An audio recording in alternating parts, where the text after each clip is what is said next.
उजनी आणि वीर धरणातून भीमा नदीला सोडण्यात आलेल्या पाण्यामुळे पंढरपुरात चंद्रभागेला महापूर आला आहे. 2.25 लाख क्युसेक्स वेगाने विसर्ग सुरू असल्याने गुरुवारी पंढरपूर परिसरातील नदीकाठच्या सखल भागात पाणी शिरण्यास सुरुवात झाली आहे.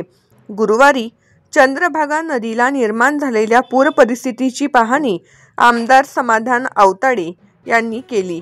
यावेळी त्यांनी नदीकाठच्या असलेल्या व्यास नारायण आणि अंबिकानगर झोपडपट्टीतील महापुरामुळे उपजिल्हा रुग्णालयासमोरील भक्ती निवास येथे स्थलांतरित करण्यात आलेल्या 300हून अधिक कुटुंबातील नागरिकांची भेट घेऊन स्थलांतरित कुटुंबांना आवश्यक सुविधा उपलब्ध करून देऊन पूर परिस्थितीचे नियंत्रण करण्यासाठी प्रशासनाला सज्ज राहण्याचे निर्देश दिले.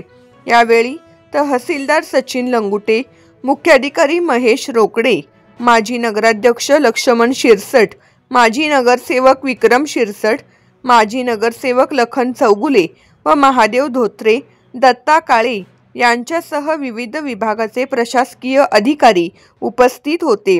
काही दिवसापासून धरण क्षेत्रात मुसळधार पाऊस होत असल्याने उजनी धरण क्षेत्रावरील सर्व धरणे पूर्ण क्षमतेने भरली आहेत.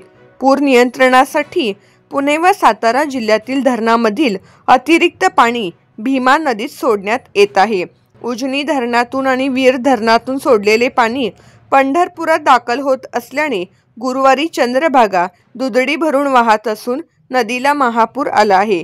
यामुळे पुरातन विष्णुपद मंदिरासह नदीच्या पात्रातील सर्व संतांची मंदिरे तसेच गोपाळपूर येथील पूल पाण्याखाली गेला आहे.